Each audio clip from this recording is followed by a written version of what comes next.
Ahlan wa sahlan bikum jami'an. Ismi Muhammad Anhar, al-Magister fil Ulumi al-Insaniyah fi Qismi Ta'lim al-Lughat al-Arabiyyah bil Jami'ah al-Islamiyah al-Hukumiyah Samarinda. Fi hadhihi al-fursa sanatahaddatsu an ilmi al-lugha an-nafsi al-musamma bi psycholinguistic.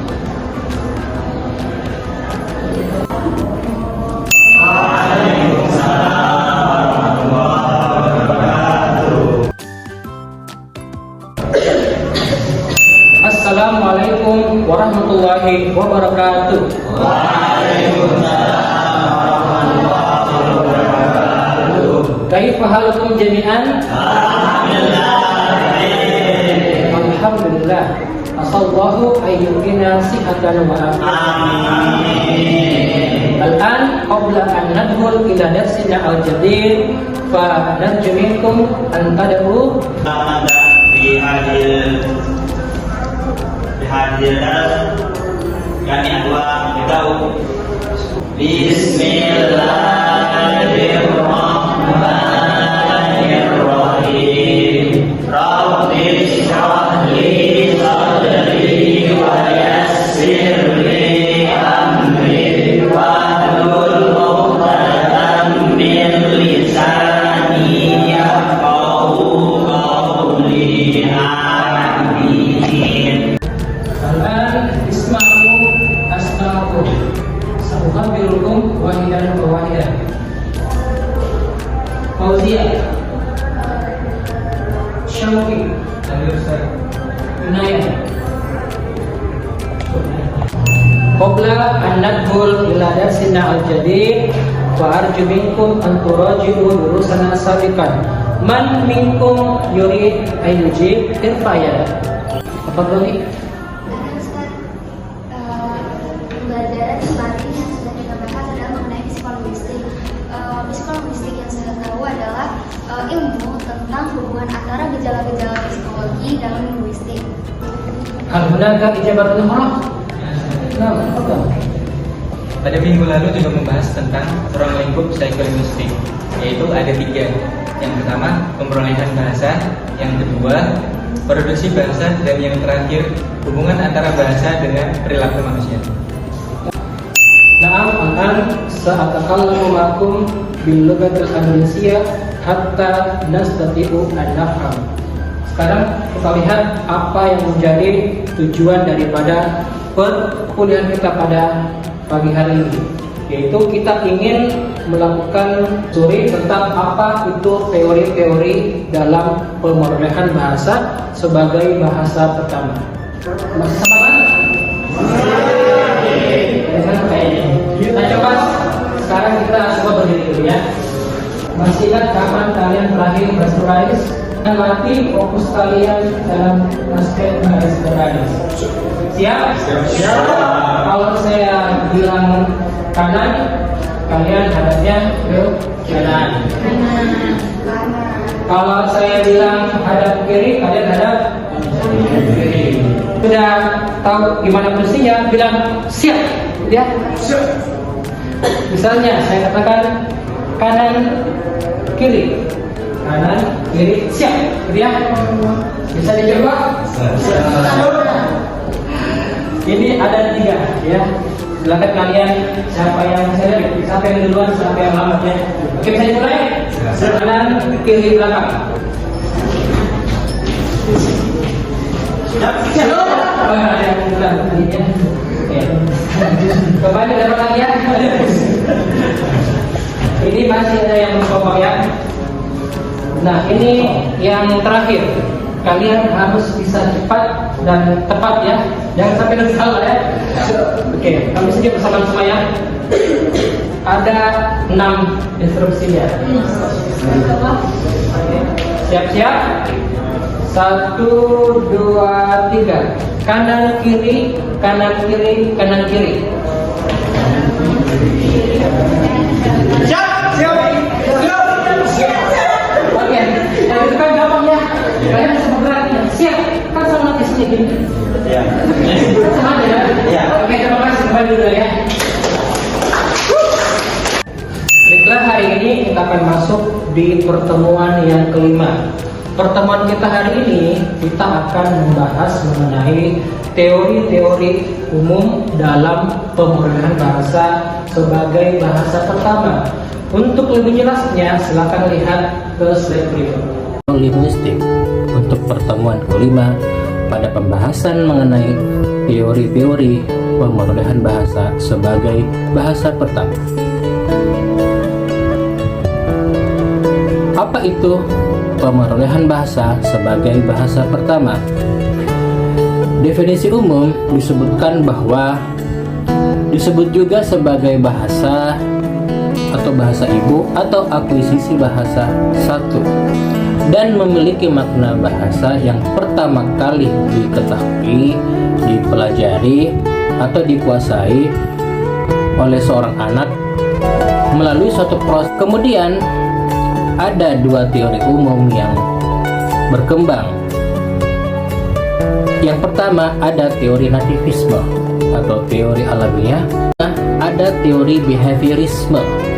Teori ini merupakan teori antitesis daripada teori sebelumnya yang beranggapan bahwa manusia mendapatkan bahasanya bukan secara alami. Nah, ada juga konstruksi berpikir selain dari dua yang tadi kita sebutkan, ada kognitivisme dan juga interaksionisme. Untuk kognitivisme artinya kemampuan bahasa didapatkan melalui proses nalar atau akal dan berpikir, sedangkan interaksionisme adalah kemampuan bahasa yang didapatkan melalui proses keaktifan dalam suatu lingkungan. Terakhir, ada tujuan pembelajaran yang ingin dicapai. Menurut pandangan Abdul Khair mengatakan bahwa psikolinguistik itu berperan dalam untuk menerapkan pengetahuan linguistik dan psikologi pada masalah-masalah yang berkaitan dengan pengajaran maupun pembelajaran bahasa. Cukup sekian untuk hari ini. Syukron. Assalamualaikum warahmatullahi wabarakatuh. Oke, demikian materi yang saya sampaikan. Sekarang saya ingin kalian ada tidak yang belum dipahami mengenai materi kita hari ini? Silakan katakannya. Mengapa ada banyak teori tentang pemulihan bahasa? Teori pemulihan bahasa sebagai bahasa pertama itu sebenarnya cuma hanya ada dua teori saja, yaitu teori nativis dengan teori behavioris. Sedangkan adapun teori-teori yang lainnya itu merupakan teori kritik atau merupakan teori antitesa daripada teori-teori sebelumnya seperti teori kognitivisme dan juga interaksionisme. Oke, baik. Ada yang lain? Silakan. Di sini apa relevansi materi pemulihan bahasa dengan kehidupan yang nyata? Materi kita hari ini yaitu berkaitan dengan pemulihan bahasa sebagai bahasa pertama. Kita ingin tahu dalam dunia nyata, kita melihat bahwa bahasa itu didapatkan dengan seperti apa? Apakah dia secara natural, apakah dia secara kebiasaan, atau karena dia berdasarkan kemampuan berpikir. Nah, tugas kita sebagai pembelajar mata kuliah ini, kita ingin tahu seperti apa bukti-bukti di lapangan yang terjadi mengenai teori-teori tentang pemulihan bahasa sebagai bahasa pertama. Baik, untuk kelompok masing-masing saya akan berikan materinya. Untuk kelompok 1 membahas atau menggali informasi mengenai teori nativisme, kemudian kelompok 2 mengenai teori behaviorisme, kemudian kelompok 3 mengenai teori kognitivisme, dan kelompok terakhir, kelompok 4 mengenai teori interaksionisme. Silakan kalian tentukan siapa ketua timnya dan nanti siapa yang akan menyampaikan di depan. Oke, diskusi dimulai. Ya, silakan mencari informasi tentang ciri-ciri daripada pemahaman teori nativisme ya. Di sini siapa ketua timnya? Oke, sudah sampai di mana diskusinya? Di mana ada kendala dalam diskusinya? Oke.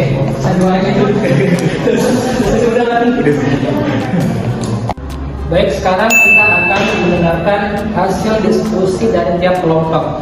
Sekarang saya minta berurutan ya dari kelompok 1 dulu. Silakan menyampaikan apa hasil temuannya. Oke, untuk pada kelompok 1 ada poin-poin penting, yakni untuk aliran nativisme. Yang pertama yakni nature yang berarti alam, yang kedua yakni pendirinya yakni adalah Noam Chomsky. Kemudian ada apa namanya LAD atau Language Identification Device. Apa namanya? Baik, sekarang kelompok 2. Baik, materi behaviorisme ini berasal dari perilaku atau kebiasaan yang dilakukan oleh kita, dan pencetusnya adalah Bev Skinner. Oke, tepuk tangan buat kelompok 2. Sekarang dilanjutkan oleh kelompok 3. Ya baik, hasil dari diskusi kami tentang kognitivisme itu berbicara tentang akal atau kemampuan berpikir. Terus pencetus dari kognitivisme itu adalah James Figger. Tepuk tangan untuk 3. Terakhir kelompok 4 dapat menyampaikan hasil diskusinya. Interaksianisme adalah cabang ilmu dari ilmu sosiologi yang membahas tentang pergaulan dan lingkungan. Untuk penemunya sendiri adalah Howard Gardner. Oke, tepuk tangan untuk kelompok 4. Kita melihat pada materi tersebut ada 4 pendapat, itu artinya ada beberapa pandangan yang muncul menjelaskan mengenai teori-teori tersebut. Dan kita sebagai pembelajar yang datang saat ini memiliki sifat menghargai ataupun toleransi terhadap berbagai macam pandangan ataupun pendapat-pendapat dari para ahli mengenai apa itu pemrograman bahasa sebagai bahasa putra. Oke, untuk tugas kita hari ini adalah kita akan memainkan suatu permainan yang kita sebut sebagai estafet kata. Sebentar kalian semua berdiri, sudah 1, 2, 3, dan 4.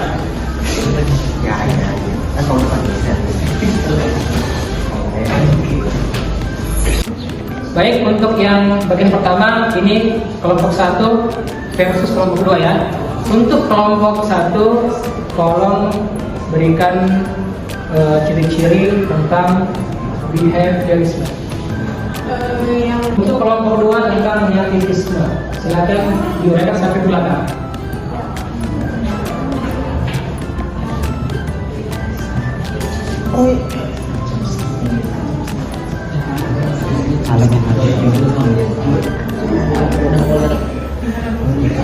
Oke, kelompok 2 jawabannya terakhir. Natural, LAD dan Noam Chomsky. Itu jawabannya apa? Untuk dari nativisme. Oke, nativisme tentang apa kelompok? Kelompok 1 gimana nih? Kelompok 1 yakni poin penting yang pertama ya kebiasaan, yang kedua yakni tingkah laku, yang ketiga ini Bev Skinner. Oke, tentang kelompok 2. Oke, selanjutnya saya memberikan kalian tugas untuk di rumah. Silakan kalian memberikan refleksi tentang materi hari ini. Kira-kira apa yang kalian telah temukan hari ini dan berikan kesimpulan dalam bentuk rangkuman pembahasan. Oke, kalian jangan pernah berhenti untuk terus belajar dan mengembangkan pengetahuan yang kalian miliki, karena ilmu ini sangat luas dan tidak cukup untuk kita menyelesaikan dalam waktu perkuliahan saja. Jadi kalian punya waktu yang banyak di rumah untuk menggali lebih dalam lagi mengenai materi kita untuk hari ini. Oke, demikian hari ini, dan terakhir kita berdoa supaya ini menjadi berkah. Oke, silakan yang berdoa. Siapa yang bersedia? Oke, silakan. Oke teman-teman, karena pembelajaran kita telah selesai, mari kita tutup dengan doa kafaratul majelis.